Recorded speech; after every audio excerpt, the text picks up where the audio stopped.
샬롬. 옆에 분들하고도 인사를 나누시길 바랍니다.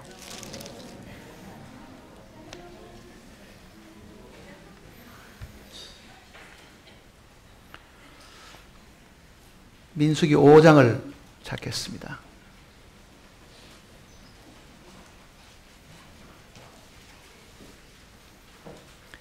민수기 5장입니다.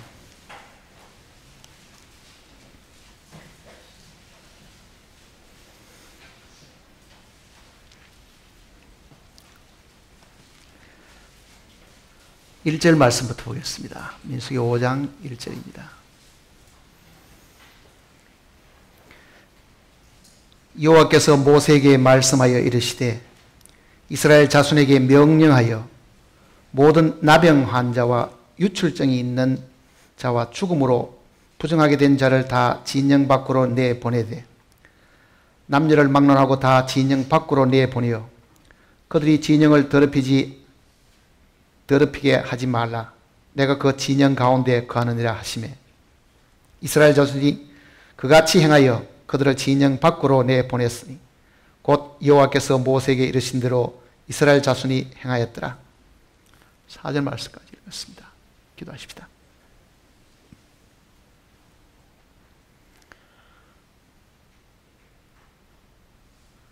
살아계신 우리 아버지 하나님, 감사를 드립니다. 오늘도 새날을 허락하시고 주님께서 부활하신 이 아침에 주님의 사랑을 입은 주님의 자녀들을 한자리에 불러주시고 우리를 구원하신 주님을 찬양하게 하시고 우리의 마음에 기쁨을 주심을 진심으로 감사를 드립니다.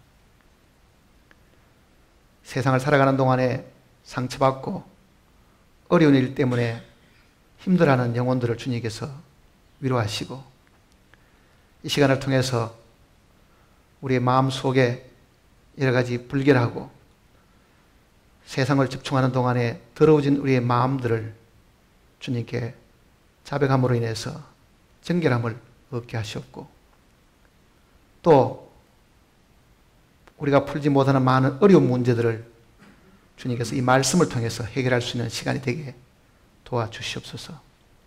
기록된 말씀을 통해서 우리에게 양식을 허락해 주셨으니 말씀을 듣는 모든 심령들 마음을 주님께서 활짝 열어주셔서 이 말씀을 듣고 참으로 하늘의 양식을 먹고 힘을 얻는 시간이 되게 도와주시옵소서. 저희들은 이 말씀의 참뜻이 무엇인지를 스스로는 알지 못합니다. 하나님께서 이 말씀에 감춘 비밀을 성령께서 밝히 비추어 주심으로 우리 모두가 함께 보고 주님께서 보여주신 그 사실들을 바라봄으로 우리의 마음속에 빛을 얻게 도와주시옵소서. 우리를 죄 가운데서 구원하신 우리 주 예수님의 거룩하신 이름으로 간절히 기도드립니다. 아멘. 민수기라는 이 제목은 본래 히브리 성경에는 뭐라고 되어 있다고 제가 말씀드렸습니까? 예, 광야에서라는 제목입니다. 바미드바라는 그 히브리 말대로 하면은 광야에 들어와서 그네들이 살아가는 그 과정에 대한 이야기니까 광야에서라는 그런 제목입니다. 우리가 지난 주일날 1장부터 4장까지를 대충 살펴본 셈입니다. 오늘은 이 5장 말씀을 잠깐 생각을 해보려고 하는데 분량이 많기 때문에 5장 전체를 지금 다 생각할 수는 없고 오늘은 4절까지만 한번 생각을 해보려고 합니다. 원래 이스라엘 백성들은 애굽 땅에 종노릇하고 살던 사람들입니다. 그것은 마치 어떻게 보면 우리가 이 세상에 사는 동안에 이 세상의 임금인 마귀를 섬기고 살던 우리의 과거의 모습하고도 사실 같습니다. 바로가 이집트의 이 왕이었다고 하면 그 이집트는 세상을 상징하고 있는 것인데요. 그 세상을 다스리는 왕이 있다. 그 얘기잖아요. 본래는 하나님이 하늘과 땅에 이 권세를 가지신 왕이시지만은 이스라엘 민족이 타락하고 바벨론 포로가 되고 난 이후의 기록을 보면은 천지의 주제라고 부르지 않고 하늘의 하나님 이렇게만 사실 부릅니다. 왜냐하면 하나님이 자기의 이 권위, 하나님의 자기 이름이 이 백성들로 인해서 배척을 받고 또 그 권위가 통하지 않는 이 세상은 하나님이 다스릴 수가 사실 없잖아요. 그리고 이미 마귀가 들어와 있으니까 마귀가 다스리는 세상을 성경에는 이 세상에 임금이 오겠습니다 하듯이 우리도 과거에 구원받기 전에는 이 세상에 사는 동안에 우리가 섬겼던 이 왕이 하나님이 아니었고 마귀였다는 것을 성경이 사실 이해를 하고 있는 겁니다. 그래서 여기서 이제 구출을 받은 백성들이 홍해를 건너서 이게 지금 홍해라고 하면요 이 광야까지 지금 나와 있는 겁니다. 광야. 그리고 다시 요단강을 건너면 여기는 지금 가나안 땅까지 들어가게 되는 거죠. 가나안. 신앙생활의 이 단계를 보면 애굽에서 구출받는 이 시간이 있고 광야에서 이 가나안 땅에 들어가는 이 과정이 있습니다. 근데 대부분의 경우는 구원받은 사람이 이 광야에 지금 사실 살고 있습니다. 가나안의 안식 속에 들어가서 정말 이 안식을 누리는 사람이 그렇게 많지는 않잖아요. 물론 이것은 장차 주님이 이 땅에 오셨을 때 천년왕국에 대한 예표기는 해도 실제 우리가 구원을 받고 난 이후에도 정말 그 마음이 이 주님과 더불어 완전한 연합을 이루어가지고 완전한 이 안식 속에 들어가는 사는 사람들이 그렇게 사실 많지를 않을 겁니다. 대부분 경우는 이 광야에 사실 나와 있는데 출애굽할 때는 어린 양의 이 피를 문인방과 이 좌우 설주에 뿌려가지고 구속함을 사실 받은 거잖아요. 그러니까 이 백성들이 핏뿌림을 통해가지고 홍해를 건너서 침례를 상징하는 홍해를 건너가지고 지금 광야에 나와 있는데 이 광야의 첫 번째 이 머물러가지고 성막을 짓게 됩니다. 성막을. 그러니까 시내산 밑에서 한 11개월 가까이 이스라엘 민족이 머무는 동안에 하늘로부터 이 법궤를 이제 받게 되고 모세가 그 법궤를 보관하는 궤를 만들으라고 하나님께서 부탁하신 거예요. 그 궤를 안치할 수 있는 장소로 이 성막을 만든 겁니다. 그러니까 성막은 하나님이 이스라엘 백성들 가운데 자기가 거하실 장소로 이 특별한 한 구역을 정해가지고 여기 지금 성막을 만들라고 사실 이야기하신 것이잖아요. 그러니 이 성막이 완성이 되고 난 다음에 그 다음 한 일이 뭐냐면은 각 지파별로 이제 동서남북으로 세 지파씩 나누어서 이 성막을 보호하는 것처럼 이렇게 둘러서 있고 이 성막 제일 가까이는 레위 지파가 이렇게 모여 있다. 여기까지가 우리가 지난 주일날 대충 공부한 내용입니다. 자, 이렇게 준비를 하고 있는데도 아직 이동은 하지 않고 있습니다. 이 이동은 민수기 10장부터 이제 보면은 드디어 출발을 지금 한다고요. 이 이동하기 전에 먼저 해야 될 일들이 있다. 그게 지금 하나님이 지금 5장 속에 지금 오늘 하시려고 하는 이야기입니다. 자, 이 출애굽해서 이 시내산까지 올 때까지는 오와 열을 맞추지를 않았습니다. 쉽게 말하면 이동할 때든지 혹은 이렇게 모여 있을 때에 지파별로 이렇게 나누어 가지고 질서정연하게 딱 이렇게 서 있지를 않았습니다. 그런데 하나님이 십계명을 주셔가지고 그 십계명을 궤 속에 담고 그거를 보관하는 성막이 들어서고 난 이후부터는요, 이 행동이 딱 제한되는 거죠. 자, 유다 지파에게 속한 세 지파 외에는 다른 지파는 유다 지파와 함께 친해도 같이 갈 수가 없습니다. 나는 저 사람하고 친하니까 나는 절로 가서 붙어야 되겠습니다. 그게 통하지가 않지요. 왜? 하나님이 동서남북으로 세 지파씩 정할 때 그 유다 지파에 속한 세 지파, 므나세에게 속한 지파 이렇게 딱 정해놨기 때문에 나는 유다하고는 안 친하니까 나는 저쪽에 가서 저 사람들하고 같이 가겠습니다. 이것도 통하지를 사실 않지요. 그러니 그 이후부터는 성막이 세워지고 난 이후부터는 그네들은 이동하는 것도 본인이 원하는 대로 할 수가 없습니다. 하나님이 정해준 규정대로 해야 되지. 가끔은 사람들은 아이고 나는 이 서울교회 여기는 별로 마음에 드는 사람이 없어. 그러니 나는 저 어디는 마음에 들고 내하고 이야기가 잘 통하고 있는 어디 다른 지역의 식구들하고 만나가 교제하고 살아야지. 가끔은 그 생각도 들어 하는 사람이 있지요. 물론 하나님이 우리를 어느 위치에 세워두신지는 본인들이 잘 모르지만요. 이거를 분명히 내가 선택할 수 있는 것이 아니고 오늘 이와 같은 환경과 처지를 주신 것이 하나님의 뜻이라고 하면은 그게 순종하는 것부터 사실 먼저 배워야 됩니다. 그러니까 성막이 세워지고 난 이후에 하나님이 하시는 일이 뭐냐? 지금 여기 나와 있는 1절부터 4절까지 이야기입니다. 자, 성막이 세워졌다는 것은요. 본래는 이스라엘 민족도 이 세상 속에 있었는데, 애굽에 있었는데 세상에서 분리해가지고 광야에다 끄집어내는 거예요. 교회라는 그 말은 불러낸 무리들이죠.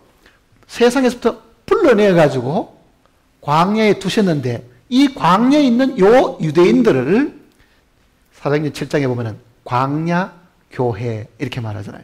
거기서 말하는 광야교회는 그때 교회가 있었다 그 말이 아니라 그 교회라는 뜻이 불러낸 무리라는 의미로 보면 이집트에서부터 어떻게 했습니까? 불러낸 무리가 됐죠. 그러니까 광야에 불러낸 무리가 있었는데 그네들이 누구였습니까? 이스라엘 사람들이었죠. 그게 광야교회잖아. 자, 광야교회가 지금 여기 섰습니다. 이 광야교회 안에 여기에 지금 백성들이 이렇게 있는데 불러낸 무리 속에 하나님이 거하시기 위해서 성막을 세운 거잖아요. 그러면은 하나님이 백성 가운데 있게 되면 백성이 어떠해야 되는가? 그 얘기입니다.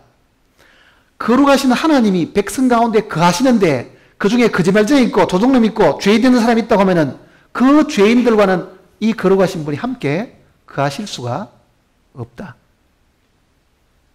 하나님이 이 지인 중에 계시기 때문에 너희 가운데 나병 환자나 유출병 환자나 죽은 시체를 접촉한 사람들은 이 지인에서부터 다 내보내라. 그렇게 얘기하는 거예요. 내보내라. 하나님이 오늘 우리 가운데 계신다고 하면은 우리 중에도 내보내야 될 사람이 있다는 것을 성경이 이야기하는 겁니다. 내보내야 될 사람이 있다. 왜? 거룩하신 분은 죄인과 더불어 함께 거하실 수가 없으시다. 그 얘기잖아요. 그러니까 이래도 좋고 저래도 좋고 우리가 무슨 하나님을 모시는 것처럼 생각하지만은 하나님은 이 더러워진 지인 속에는 거하실 수가 없다. 그러니까 무엇이 이 이스라엘 사람들이 이 진영, 이 진을 더럽게 하는가? 그 이스라엘 사람의 진영이 오늘 우리가 말하는 교회라고요. 그러니까 신약의 교회 시대에 살고 있는 우리들은 이 성경의 이 교훈과 가르침을 잘 배워야 정말 이 교회가 말씀대로 된 교회인지 아닌지를 금방 사실 알 수 있고 그래야만 하나님이 우리 가운데 확실히 거하셔야만 우리가 복을 받고 인도를 받지 하나님이 이 진영이 들어오면 내가 거기 함께 하지 않겠다고 말하는데도 자기 생각 속에 하나님이 비록 우리가 이런 더러운 죄가 있어도 하나님이 우리를 용서하시고 우리 가운데 거하실 것이야 하는 추측하고는 전혀 다른 이야기입니다. 그러니까 진영을 깨끗하게 해야 되는 그 이유는 하나님이 하늘에서 내려오셔가지고 백성 가운데 거하시려고 하는데 그 거룩하신 분은 절대로 이 진이 더러워지면은 거기에 함께 하실 수가 없으시다. 그러니 출발하기 전에 이 진을 깨끗하게 하려고 하는 겁니다. 진을 깨끗하게. 자, 그 어떤 내용이 거기 기록된지 한번 보세요. 이제 1절입니다. 여호와께서 모세에게 말씀하여 이르시되 이건 하나님의 명령입니다. 사람이 스스로 선택하는 것도 아니잖아요. 이스라엘 자손에게 명령하여 모든 나병 환자와 유출증이 있는 자와 죽음으로 부정하게 된 자를 진영 밖으로 내보내야 돼. 자, 세 종류의 더러움이 있습니다. 세 종류의 더러움.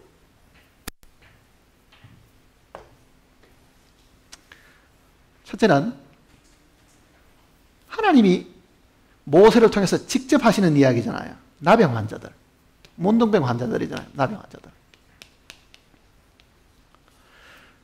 나병 환자는 이스라엘 민족의 그 진영 속에 함께 살게 해서는 안 된다. 비록 그것이 자기 아버지고 자기 가족 중에 한 사람이라도 그 나병 환자는 진 밖으로 내보내라. 진 밖으로 내보내라. 이게 첫 번째 이야기입니다. 둘째는 유출병이 관련돼요. 유출. 몸 속에서 피가 나오든지 고름이 나오든지 몸에서 어떤 불길한 액체가 나오는 끊이지 않는 이 병들이 유출병입니다. 밖으로 나오는 거거든요. 그런 환자들도 하나님의 진을 더럽히기 때문에 이거는 절대로 그 속에 같이 두어서는 안 되고 이거는 진 밖으로 내보내라. 이렇게 하신 거죠. 또 하나는 죽음으로 그랬습니다. 죽음. 시체잖아요. 사람의 시체든지 짐승의 시체든지 이 죽음을 접촉한 사람은 부정하게 되는데 이 죽음을 접촉한 사람도 내보내라. 그러니까 진 밖에 내보내야 될 세 가지 종류의 이 불길한 것들을 성경이 지금 우리에게 이야기를 해주고 있는 겁니다. 이것이 신약시대에 오늘 우리들에게 무엇을 교훈하는 것이고 신약시대는 이 나병이나 유출병이나 죽음이 정확히 무엇을 이야기하는가 그거를 우리가 지금 생각을 해야 됩니다. 우리는 교회가 크고 사람들이 많이만 모이면 어떻습니까? 여기 뭐 아주 휘황찬란한 성가대가 있고 가운을 멋있게 가면은 괜히 경건해 보이고 좋아 보이지만은요. 문제는 하나님이 그 속에 계시느냐 안 계시느냐는 것은 상황이 사람이 많고 적음하고는 관계가 없는 거예요. 그러니 우리가 생각하는 이 교회의 모습과 하나님이 생각하는 교회의 모습은 전혀 다른 이야기입니다. 사실은요. 사람들은 사람과 사람이 서로 이렇게 어울려가지고 지내는 걸 좋아하다 보면 인간적인 유대관계나 이런 것이 잘 얽혀가지고 그렇게 친하게 지나면 그것이 교제가 잘 된다고 가끔은 이야기하지만은요. 나하고 친한 그 사람이 만일 이런 문제가 있다고 하면 어떻게 해야 되겠어요? 나하고 친한 사람은 괜히 나도 마음이 아령이 넓어가지고 그 정도 잘못하는 사람들이야 우리가 사랑으로 감싸줘야지 어쩌고 이렇게 말하기가 사실 쉽지. 성경이 말하는 대로 이거를 냉정하게 하나님의 뜻이 이러하니까 이게 인정을 끊고라도 이거는 정리해야 될 부분이 있다고 이야기하는 사람은 그렇게 많지를 않다고요. 그렇다고 하면은 그런 더러운 사람을 용납해 놓으면은 사람은 많이 모였을지 모르죠. 쫓아내지는 않았으니까 숫자는 더 많을지 모르지만 하나님이 그 안에 함께 하시지 않으신다. 그러니까 지금 이 세 가지 이 더러운 불결한 이 사람들이 있으면 내보내라고 하신 것은 하나님이 그들 가운데 계시기 위한 것이지 이 사람 자체들을 버리는 것은 다음 문제라고 사실은요. 내가 그들 가운데 있을 수가 없다는 이야기야. 내가. 시편을 한번 보시면요. 101편 한번 보세요. 시편.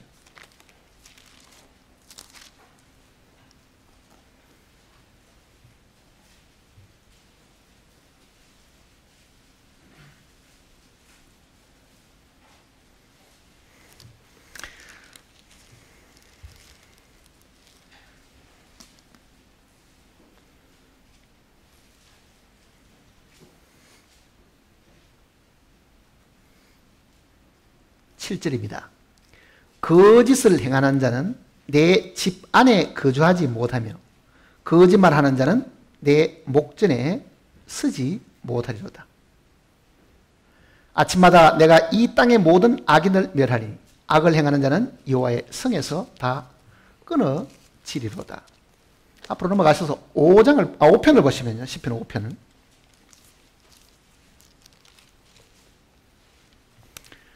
시편 5편입니다.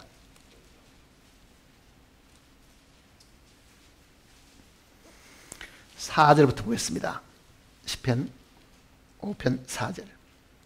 주는 죄악을 기뻐하는 신이 아니시니 악이 주와 함께 머물지 못하며 오만한 자들이 주의 목전에 서지 못하리니 주는 모든 행악자를 미워하시며 거짓말하는 자들을 멸망시키시리라. 여호와께서는 피 흘리기를 즐기는 자와 속이는 자를 싫어하시나이다.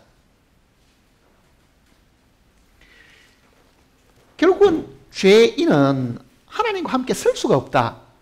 그러니 하늘의 하나님이 이스라엘 백성 가운데 자기의 거처를 삼으시고 이제는 그 백성 속에 들어서 하나님과 사람이 하나가 되려고 하는데, 사람 편에 이런 더러움이 있으면은 이 부분이 먼저 해결이 되어야 주님이 그들 가운데 거하시게 되지, 이거를 그대로 두고는 하나님이 임하실 수가 없다. 자, 우리는 가끔 이렇게 이야기합니다. 하나님 나와 함께 계신다. 누구하고 시큰 싸우다고도요, 나는 양심에 끓김이 없어. 나는 하늘을 두고도 나는 부끄러움이 하나도 없어. 시큰 싸우고 같이 욕하고도요. 왜? 자기가 생각할 때 하나님이 자기 편이라고 생각하는 거예요. 하나님 자기 편이라고 생각해요. 상대방도 그렇게 생각합니다. 하나님이 자기 편이라고 생각하는 거예요. 그럼 어떻게 되겠어요?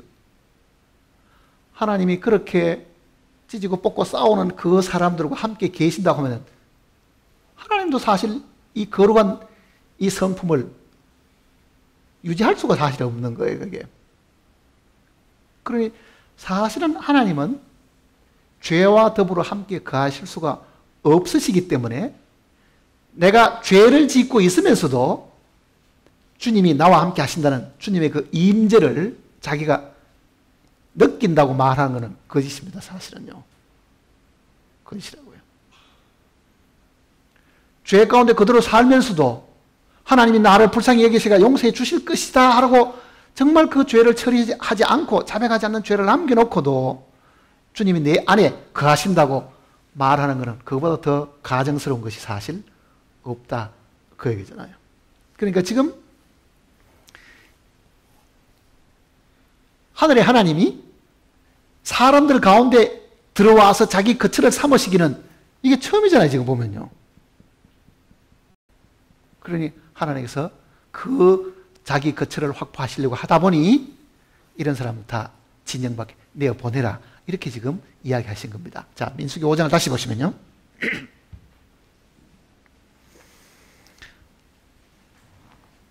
3절입니다. 5장 3절. 남녀를 막론하고 다 진영 밖으로 내보내어 그들이 진영을 더럽히게 하지 말라. 내가 그 진영 가운데 거하니라.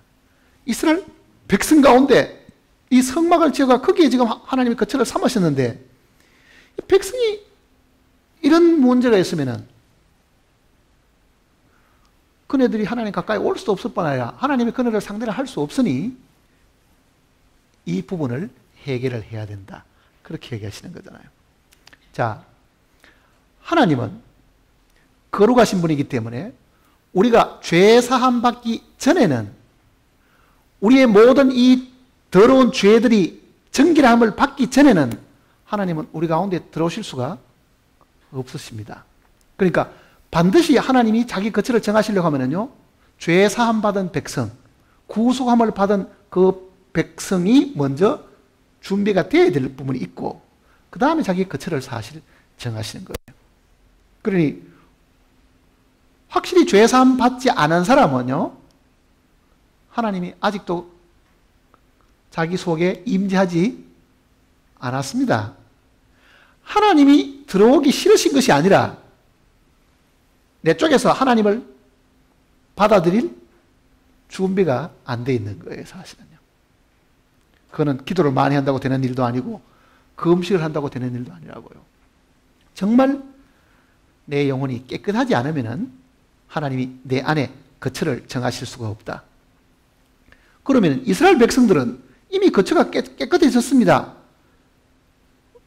6월절 어린 양을 잡아가지고 그 거처를 깨끗하게 했는데 그 중에 혹시 이런 죄들이 있는 사람이 있다 하면은 이 사람들은 그 중에서 뽑아내서라도 밖으로 다 내어보내라 그러잖아요. 나병 환자를 내보내라 하는 이 나병 환자는 왜, 아니, 다른 병들도 많은데,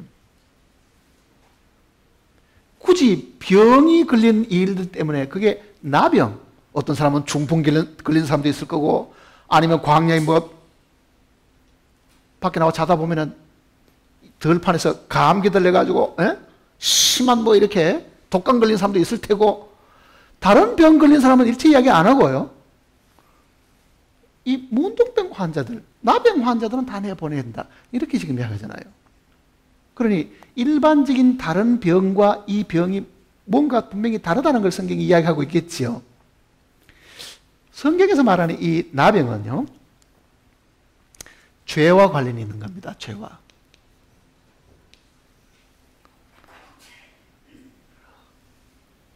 우리가 이 구약 성경을 읽다 보면 어떤 죄를 지었는데 그 결과로 나병이 걸린 사람이 몇 명 나옵니다. 그 죄 때문에 갑자기 머리끝부터 발끝까지 하얗게 문둥병이 들어버린 그런 경우가 성경 속에 몇 군데 나옵니다. 그 몇 군데를 먼저 한번 찾아보면은 왜 나병 환자를 내보내라 했는가 하는 걸 우리가 이해할 수 있다고요. 왜 내보내는가. 민수기 뒤로 넘어가시면 12장을 보십시다.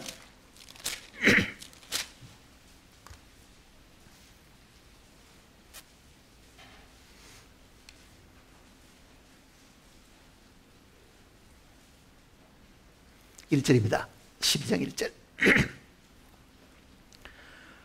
모세가 구스 여자를 취하였더니 그 구스 여자를 취하였으므로 미리암과 아론이 모세를 비방하니라. 자, 하나님의 종 모세가 광야에서 이제 여인을 취해가지고 아내를 삼았는데 그게 유대인이 아니었고 이디오피아 여인이었습니다. 이 구스라는 데는 이디오피아거든요.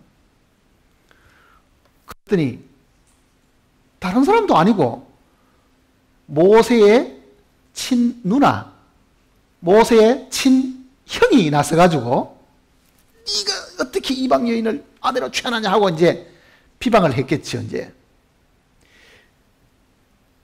하나님의 종인 모세를 비방을 했더니 하나님이 모세 편을 들고 이 비난했던 미리암이나 아론을 문둥병이 들게 하나 미리암이 지금 문둥병이 드는 일이 지금 여기 생기는 겁니다. 8절을 보세요.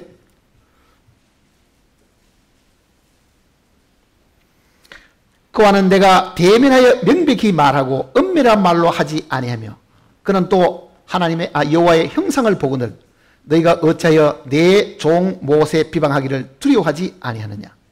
여호와께서 그들을 향하여 진노하시고 떠나시매 구름이 장막 위에서 떠나갔고 미리암은 나병에 걸려 눈과 같더라.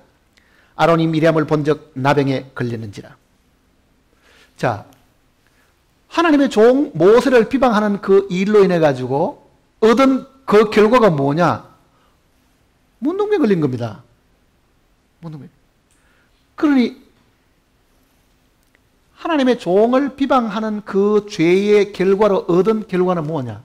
나병이잖아요. 그러니까 실제 이 나병은 하나님을 대항하는 일들과 관계가 있는 겁니다. 불순종하는 일과 관계가 있는 거예요. 하나님이 모세를 세우셨는데 모세가 세운 그 사람을 비방하는 그 일로 인해 가지고 벌이 임한 것은 백성이 누구를 불평한 겁니까? 하나님을 불평한 거거든요. 모세를 향한 불평이 아니라 하나님을 향한 불평이 생겼잖아요. 이 최초의 불순종이 우리의 조상 아담에게도 사실 있었잖아요. 아담과. 그러니까 이 나병은 불순종으로 인한 결과거든요. 사실은요. 그러니 나병 걸렸다는 그 말은 쉽게 말하면 뭐하고 똑같습니까? 하나님께 불순종한 사람의 이 결과가 이렇다는 것을 이야기하고는 하고도 같은 이야기잖아요. 그러니 나병은 가장 큰 죄인 이 불순종하고 직접 관련이 있는 죄입니다. 이게 나병의 죄라는 것은. 또 누가 불순종 걸렸어? 누가 또 나병이 걸린 기록 나옵니까? 엘리사의 종인 게하시 이야기가 나오죠. 게하시 이야기. 그 내용을 이제 한번 보십시다.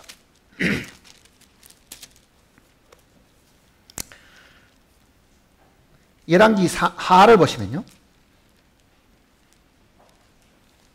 열왕기 하.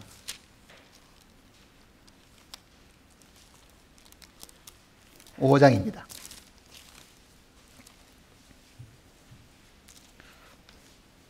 열왕기 하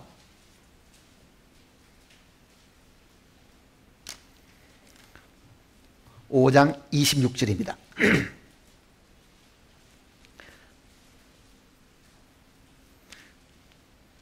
26절, 5장 26절. 5장 26절입니다. 열왕기하 5장 26절. 엘리사가 이르되 한 사람이 수레에서 내려 너를 맞이할 때 내 마음이 함께 가지 아니하였느냐. 지금이 어찌 은을 받으며 옷을 받으며 감람원이나 포도원이나 양이나 소나 남종이나 여종을 받을 때냐.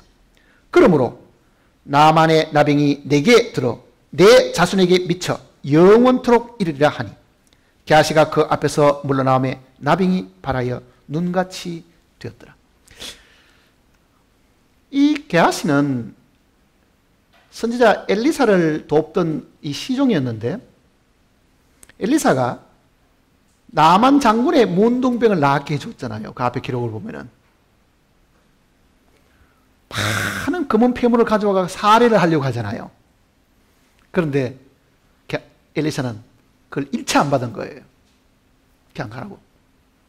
하나님께서 낫게 해준 건데 내가 그걸 받아야 될 이유가 있는 게 아니니까 나는 당신이 주는 그 예물을 받지 않겠다. 사정해도 안 받는 거잖아요. 그거를 종이 가만히 보고 있다가 아니 저 보물도 안 받고 저거를 한참 가는 사람을 쫓아가가지고 거짓말로 이 게하시가 바벨론 이 외투, 은 그걸 몰래 받은 거예요. 그것도 엘리사가 종들에게 주라고 시켰다 그러면서 거짓말 해가지고 받아가 딱 자기 장막 속에다가 딱. 하나님께서 이 엘리사에게 계시를 주셨기 때문에 그거를 받았다는 것을 엘리사가 알고 있었잖아요. 그래서 지금 이게 저주하는 이야기거든요. 그 나만의 문둥병이 너희가 갈 것이다.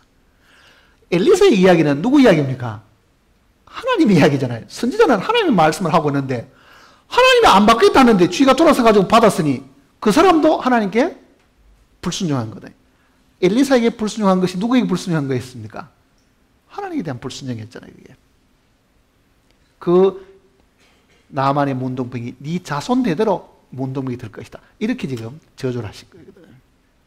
그러니까 이 문둥병은 대부분 하나님의 권위에 대한 것, 하나님이 세운 위임된 권위든지 직접적인 권위든지 그 권위에 대해서 불순종하는 것에 대한 처벌로 떨어지는 이 문둥병이었어요. 또 하나 있는데요. 우시아 왕이 있었습니다. 지금 찾아보지 않겠지만 역대하에 보면은 왕은 성전에 들어가서 제사를 드릴 수가 없는데 이거는 우시아가 자기가 하나님께 제사를 드리다 보니까 하나님께서 그 우시아 왕을 문둥병이 들게 만든 거예요. 자, 왕은 왕이고 제사장은 제사장인데 그거를 세운 제도를 하나님이 세우신 건데 그거를 거역한 거는 하나님을 거역한 거잖아요. 그러니까 문둥병이 들어있는 사람이 이스라엘 민족 속에 있다는 그 말은 뭐겠어요? 불순종의 결과가 그 속에 남아있다는 뜻이잖아요. 불순종이가. 그 불순종으로 인해 가지고 벌받은 것이 그 백성 속에 있으면 그 불순종의 결과에 이 나병 환자들은 지인 속에 같이 있게 하지 말아라. 내가 보내라. 그죠? 내가 보내라. 자, 만일 우리가 지금 생각을 해보세요.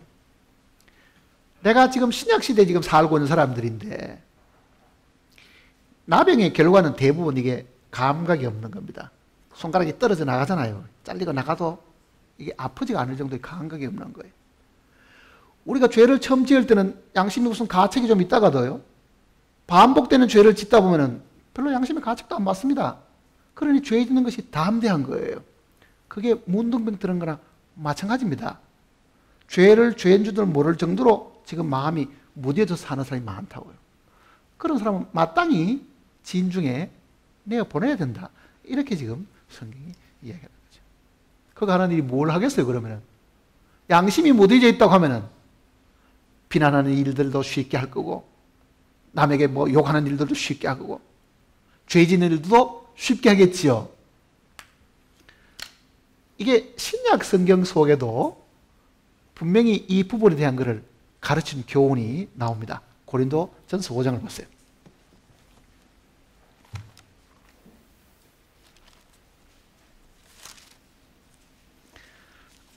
고린도전서 5장입니다.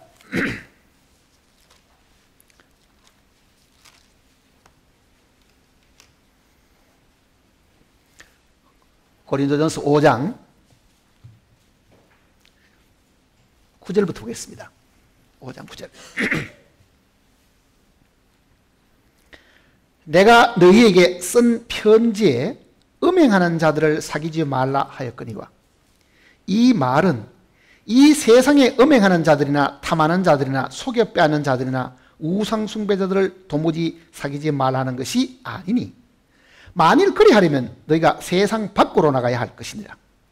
이제 내가 너희에게 쓴 것은 만일 어떤 형제라 일컫는 자가 음행하거나 탐욕을 부리거나 우상 숭배를 하거나 모욕하거나 술 취하거나 속여 빼앗거든 사귀지도 말고 그런 자와는 함께 먹지도 말라.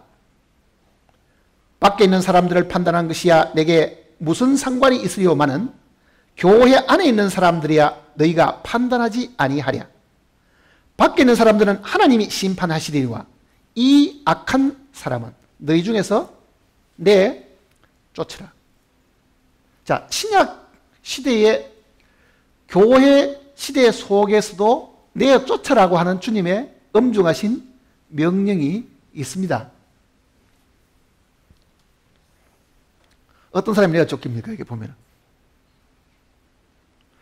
언뜻 우리가 지금 이 구절을 생각하면요, 바울이 이 편지를 쓰게 된 이유가 고린도 교회의 어느 한 사람이 자기의 이 계모와 성관계를 가졌기 때문에요. 바울이 그 소식을 듣고 편지를 보내가지고 그런 자를 내쫓으라고 이야기하는 이야기잖아요. 그런데 이거는 그 사람만 내쫓는 게 아니고 여기는 6 종류의 사람이 다 들어있어요. 6 종류의 사람. 한 종류만 있는 게 아니고요. 자, 그게 지금 첫 번째 나오는 사람은 여기 지금 보세요. 11절을 다시 보시면 어떤 형제라 일컫는 자가 첫째는 뭡니까? 음행하거나 그러잖아요. 음행하거나. 둘째는 탐욕을 부리거나 탐욕을 부리는 사람. 셋째는 우상 숭배를 하거나.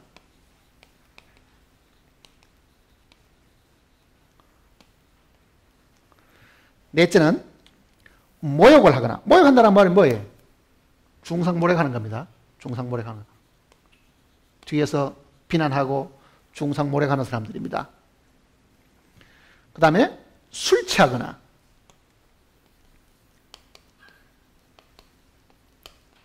술 취하거나. 그 다음에는 속여 빼앗는 자들. 이건 사기꾼들이죠.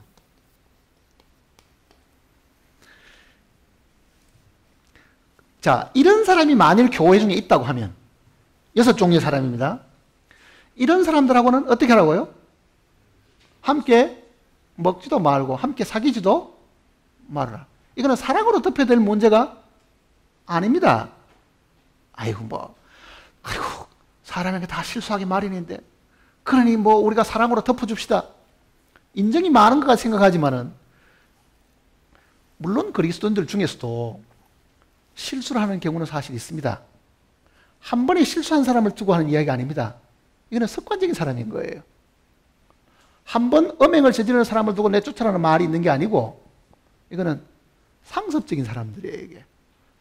늘 그렇게 음흉하게 살고 항상 욕심에 쫓겨 사는 사람, 구원을 받았다고 말하면서도 평소에도 이사 갈 때도 어디 저 토정비결 보는 사람 찾아가 이사하는 날짜 받는 사람부터 시작해서 무슨 자기 운명이 어떨지를 그거 물어보는 사람부터 시작해서 뭔가 하나님 아닌 거를 또 복주는 대상이 있다고 하면은 그거를 찾아다니면서 점도 치는 사람도 들어 있기도 하고,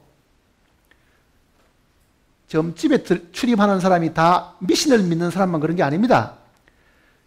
예배당에 출입하는 사람들도요, 어떤 다급한 일이 생기면은 점쟁이 찾아가가지고 점 치는 사람들도 꽤나 많이 있다는 걸 우리가 알고 있는 거예요, 이게.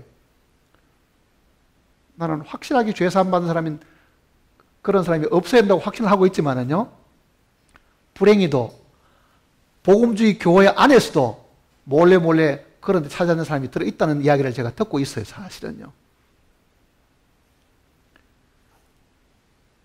중상 몰래 가는 사람. 괜히 사실도 아닌 이야기 퍼뜨려가지고 뒤에서 남을 비난하고 욕하고, 이런 사람들은 같이 밥도 먹지 말고 다 내어 쫓아라. 자, 신약의 교회도 이런 사람들이 있으면은 이게 누룩인데, 누룩은 온 떡을 다 부패시키는 거잖아요. 하나님의 교회 전체를 타락시키고 부패시키고 못쓰게 만드니까 이런 자들은 너희 가운데서 내어 쫓아라. 여기도 지금 이 악한 사람은 너희 중에서 내어 쫓아라. 왜 그러겠습니까? 쫓는 그 일이 목적이 아니고 그 무리 가운데 누가 계신다는 이야기입니까? 하나님이 자기 거처를 정해놓으셨으니까 하나님이 이 거룩한 백성 가운데 계셔야 되는데, 그 백성 가운데 이 누룩이 있는 사람들이 있으므로 모두를 다 타락시키고 모두를 다 더럽게 만들 위험이 분명히 있으니까 이런 사람은 내어 쫓아야 된다. 그렇게 엄중하게 명령을 하신 겁니다. 사람이 죄를 지으면 어떤 일이 생깁니까? 여기에는 이런 죄를 짓는 사람들은 어떤 일이 생길 것 같아요? 남 판단하기를 좋아하고 스스로 성적인 죄를 짓고 숨어서라도 죄를 짓고 항상 욕심에 이끌려 살고, 필요할 때는 정말 자기를 복을 준다고 생각하면 점쟁이가 됐든지 뭐 미신이 됐든지 간에 그것도 신이라고 받아들여가지고 숭배하는 이런 사람들이나, 스트레스 쌓인다고 걸핏하면은 한 잔씩 걸치고 피로를 풀려고 한다고 하면 핑계가 좋겠지만은 술 먹고 사는 사람들이나, 남의 것을 자기 것으로 취해가지고 갚지 않고 돌려주지 않고 하는 그런 사람들은 이 안에 같이 있어도요, 외롭게 삽니다. 이미 하나님의 징계가 그 손에 내려졌기 때문에 그래요. 이런 생활하는 사람들은 교회 속에서도 오면은 그 입을 다물고 있어요. 왜 그렇게 했어요? 자기가 생각해도 가까이 가기가 힘들잖아요. 자기가 생각해도. 몸은 여기 와 있어도 교제가 안 되는 거죠. 막아둔 거지, 하나님께서. 예레미야 15장을 한번 보세요.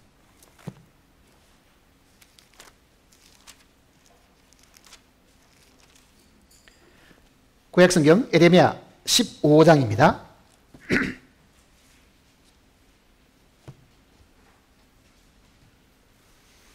15장 17절입니다. 16절부터 보십시다. 15장 16절. 만군의 하나님 여호와시여, 나는 주의 이름으로 일컬음을 받는 자라. 분명히 구원받은 사람이죠. 내가 주의 말씀을 얻어 먹었사오니 주의 말씀은 내게 기쁨과 내 마음의 즐거움이오나. 분명히 구원받은 경험이 있고 말씀을 양식으로 삼고 사는 사람인데도 17절 같이 읽어볼까요? 내가 기뻐하는 자의 모임 가운데 앉지 아니하며 즐거워하지도 아니하고 주의 손에 붙들려 혼자 앉았사오니 이는 주께서 분노로 내게 채우셨습니다.